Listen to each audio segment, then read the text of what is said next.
बताइए पहले अपना। मेरा नाम अनिल प्रताप सैनी, चौधरी श्री गुग्गामाड़ी सुधार सभा जो रिक्शा संस्था है यहाँ सहारनपुर में 26 छड़ियों की, मैं उसका चौधरी हूँ। जी, आज जैसे आप छड़ियाँ लेके निकल रहे हैं, लेकिन भारी बरसात चल रही है और पिछली बार भी ये चीज़ रहा था। अब छड़ी को किस समय प्रोग्राम रहेगा और कैसे रहेगा? देखिए, बरसात हो, आंधी तूफान हो, जो बाबा के निशान है ये अपने सही समय पर वो पाठ पूजा कराने के बाद अपने अपने स्थानों से ये माड़ी स्थल के लिए निकल जाते हैं। जो हमारा समय तय है, निश्चित समय तय है, 5:30 बजे हम लोगों की छड़ियाँ शुगर मिल पे इकट्ठी होने के बाद फिर माड़ी स्थल पर चलेगी। वही समय रहेगा, चाहे बारिश हो, चाहे आंधी हो, चाहे तूफान हो। लेकिन ये बाबा का करिश्मा कहे या उन भक्तों पर आशीर्वाद कहे, इतनी बारिश के बीच भी वो सभी लोग अपनी आस्था के साथ और विधि विधान से पूजा कराकर इन छड़ियों को लेकर माड़ी स्थल की तरफ रवाना हो गए। और जो हमारे सहयोगी रहे इस संस्था में श्री राजकुमार सैनी जी और इसी के साथ मुकेश दीक्षित जी, महामंत्री हमारी जो कमेटी के विनय सिंगल जी, अविनाश शर्मा जी, विपिन सैनी जी और तमाम हमारे भाई मंगल जी और तमाम जो हमारे सदस्य और श्रद्धालु इस पूरी संस्था में संस्था के साथ जुड़कर इस शोभा यात्रा का, भव्य शोभा यात्रा को, ये कहाँ से शुरू होगी और कहाँ तक जाके समाप्त होगी? ये 26 छड़ियाँ है। 26 छड़ियाँ अलग अलग स्थानों से आती है, जैसे सलेमपुर भोकड़ी से आती है, देवला से आती है, अलीपुरा से आती है। हाँ नहीं, इकट्ठी होगी सारी की सारी शुगर मिल चौकी के पास। सारी शुगर मिल चौकी पे इकट्ठी होगी, वहाँ से इकट्ठी होगी। हाँ, इकट्ठी होने के बाद एक भव्य शोभा यात्रा के रूप में ये माड़ी स्थल पर जाएगी।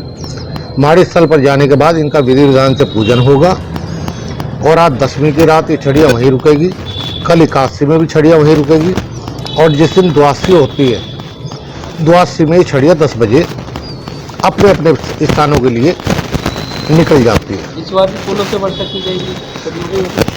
व्यवस्था श्री गुग्गामाड़ी सभा ने सब व्यवस्था बना रखी है। फूलों की वर्षा के लिए भी हेलीकॉप्टर का भी प्रयास किया था पिछली बार भी, और सभी अधिकारियों से संपर्क भी किया। लेकिन अधिकारियों और मौसम विभाग का कहना यह था कि जैसे पिछली बार रहा ऐसे ही बरसात अब की बार भी भारी है। हेलीकॉप्टर से वर्षा अब की बार ना होगी, लेकिन जो हमारी ड्रोन वाली वर्षा है वो होगी। अनिल जी, आप कई बार प्रशासन के पास पहुंचे कि व्यवस्था सुधार की जाए माड़ी स्तर पर, कई बार क्या प्रशासन सहयोग मिला है था? नहीं मिला है? नहीं, प्रशासन का कोई सहयोग नहीं मिला। अब भी आप जाकर देखो, माड़ी स्थल पर प्रशासन की एक मोनोपोली है, नगर निगम की एक मोनोपोली है। जो माड़ी स्थल पर जाने का रास्ता है उस रास्ते को ब्लॉक कर दिया गया। केवल वहाँ जो सरदार छड़ी पे जो बलिया लगाई है रास्ते का, केवल वही। और सुबह से अधिकारियों के मैं संपर्क में हूँ, सीओ से बात हो रही, कोतवाल से बात हो रही, वहाँ जो चौकी इंचार्ज है उनसे बात हो रही, LIU सीओ से बात हो रही, LIU के जो दरोगा है उनसे बात हो रही, इंस्पेक्टर से बात हो रही, लेकिन किसी भी छड़ी वाले को कोई सहयोग नहीं मिल पा रहा। मेरा बार बार अनुरोध है, जो मेले का मुख्य गेट है उस गेट पे जितनी बलिया बैरिकेटिंग लगाई गई है सरदार छड़ी के लिए वो बिल्कुल ठीक है, बढ़िया है। लेकिन उसके अलावा भी वहाँ बैरिकेटिंग लगा दी गई है। ये 3 छड़ियाँ एक तरफ है, ये 23 छड़ियाँ एक तरफ है। इन 23 छड़ियों में जो श्रद्धालु जाएंगे वो कैसे जाएंगे? रास्ता बंद कर दिया, रास्ता केवल बंद कर दिया गया है वो। और मैं अधिकारियों से बार बार मेरा संपर्क चल रहा है, रास्ता उन्होंने खोल दिया ठीक है, वरना अभी जब छड़ियाँ वहाँ मेले स्थल पर जाएगी तो अपने हिसाब से ये जारवीर गोगा जी महाराज के और गोरक्षनाथ जी के जो 1400 चेले उन छड़ियों के साथ चल रहे हैं नंगे पाँव, श्रद्धा भाव से, है ना। गर्मी देखते हैं ना, धूप देखते हैं ना, पैरों में छाले देखते हैं। वो उन्हें उन बलियों को हटाने का प्रयास अपने आप खुद कर देंगे और बाबा जी कराने वाले हैं। ऐसा क्या कारण है जो ये बलियाँ नहीं हट रही हैं? लगातार फोन भी कर रहे हैं, इसमें क्या मुख्य कारण है जो नहीं हट रही? मुख्य कारण नगर निगम की जो है ये मोनोपोली है।